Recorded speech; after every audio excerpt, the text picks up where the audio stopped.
इस वीडियो में हम बात करने वाले हैं एक ऐसी आदत के बारे में जो ना कि हमारा टाइम, एनर्जी बल्कि स्वास्थ्य भी खराब कर देती है।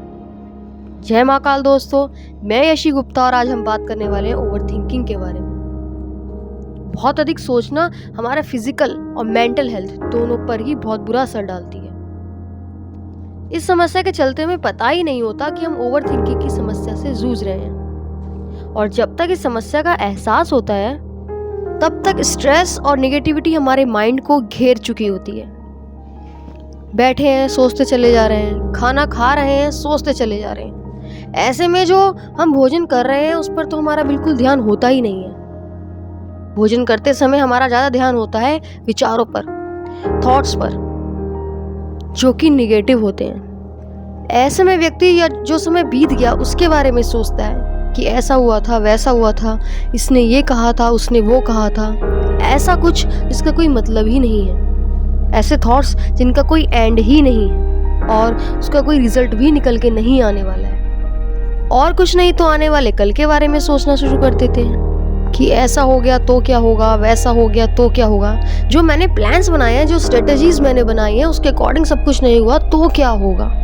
इस बीते हुए कल और आने वाले कल के चक्कर में हमारा दिमाग फंस जाता है और वर्तमान के इस क्षण को, इस प्रेजेंट टाइम को, इस लम्हे को हम खो देते हैं। हमें वर्तमान के इस लम्हे को खुल के जीना होगा, इसमें बने रहना होगा, क्योंकि ओवर थिंकिंग का ट्रैप हमारे विचारों को, हमारे माइंड को बांध देता है। अपने मन को समझाना होगा कि भाई कुछ गलत नहीं हुआ, जो कुछ बीते हुए कल में हुआ उससे सीख लें और आगे के लिए अलर्ट रहें, जिससे फ्यूचर बेहतर हो सके।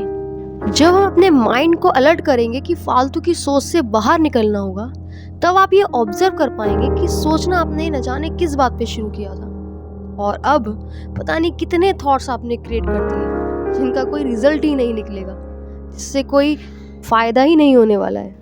अब बात करते हैं कि आप इससे कैसे छुटकारा पा सकते हैं।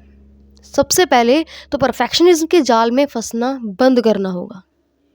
जब इंसान पूरे तरीके से परफेक्शनिज्म को पाना चाहता है तब भी वो कई बार ओवर थिंकिंग से घिर जाता है, इस चाहत में कि कोई गलती ना हो। और हम सबको पता है कि इंसान गलतियों का पुतला है। अगर कोई गलती ही नहीं होगी तो फिर तो वो व्यक्ति संपूर्ण शक्ति ही है। जब हम इंसान हैं तो इंसान से गलती होगी, and we well know that mistakes are the part of learning. बस जो भी काम करें वो पूरा फोकस के साथ करें, जिससे उस काम में गलतियां कम से कम हों और आप अपना बेस्ट दे सकेंगे। दूसरा है प्रकृति से जुड़े रहकर। प्रकृति से जुड़े रहने से माइंड में चल रहे अनावश्यक विचारों को कम किया जा सकता है। जब भी आप ओवर थिंकिंग से घिरने लगें तब आप थोड़ी देर वॉक के लिए चले जाएं। मेडिटेशन और योगा भी इसमें आपकी बहुत मदद कर सकता है। ऐसी एक्टिविटीज करें कि आप प्रकृति से जुड़ें।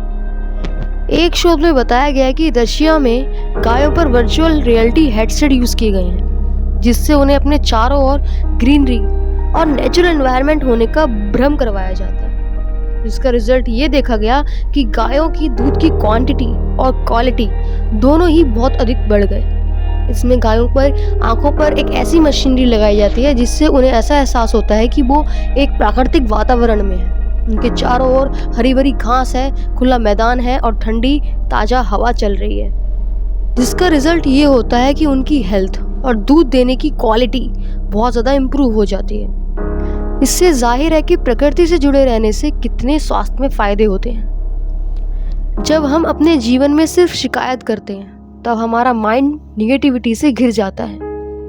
ऐसा करना ओवर थिंकिंग को एक प्रकार की दावत देना ही होगा, और ऐसा करने से हम अपने आसपास की पॉजिटिविटी को देख ही नहीं पाते। इसे दूर करने के लिए हमें अपने अंदर ग्रेटिट्यूड बिहेवियर डेवलप करना ही होगा। धन्यवाद करना सीखना ही होगा, कम से कम प्रकृति का, वातावरण का, इस ब्रह्मांड का, हमें वो सब कुछ देने के लिए जिसकी वजह से हम जीवित हैं। अरे भाई, जो मिला है, जो है, उसके लिए धन्यवाद करने के लिए कुछ जाता है क्या? 1 मिनट के लिए अपनी आंखें बंद करके सोचिएगा, जो सुख सुविधा आज एक आम आदमी के पास है, पहले के टाइम में वो एक राजा महाराजा के पास भी उपलब्ध नहीं थी। कहते हैं कि मैंने ज़िंदगी को कुछ ऐसे आसान बना लिया, किसी से माफ़ी मांग ली और किसी को माफ़ कर दिया। नेक्स्ट स्टेप यही है, माफ़ी मांग लें और माफ़ कर दें।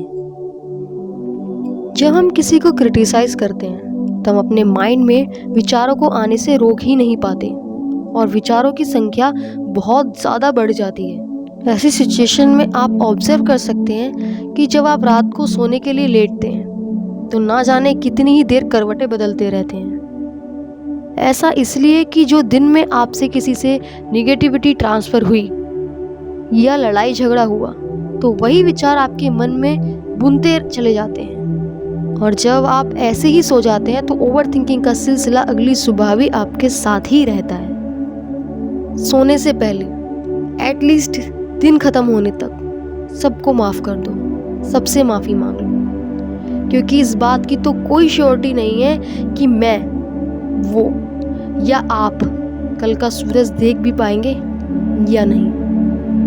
अगर आपसे सच में गलती हुई है तो उसे स्वीकार कर लीजिए, माफ़ी मांग लीजिए और आगे बढ़िए।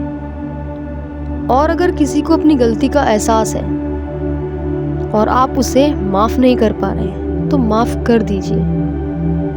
फिर देखना ज़िंदगी कितनी आसान हो जाएगी और आपको सुकून भरी नींद भी आएगी। कुल मिला के बात इतनी है कि इस प्रॉब्लम से आपको जो बाहर निकाल सकता है वो सिर्फ आप खुद ही हैं। जब भी आपको ऐसा एहसास हो कि आप इस प्रॉब्लम से घिर रहे हैं, आपको ओवरथिंकिंग घेरती चली जा रही है, उसी समय अपने माइंड को डाइवर्ट करें। खुद को बेहतर बनाने के लिए इतना व्यस्त हो जाएं कि किसी की कमियों के बारे में फालतू सोचने का आपको समय ही ना मिले। एंड में बस इतना ही कि जब होठों पे होगी मुस्कान, खुद का होगा साथ, तो हर मंजिल को पाना हो जाएगा आसान, फिर चाहे कितनी भी बड़ी आ जाए आंधी या तूफान। धन्यवाद।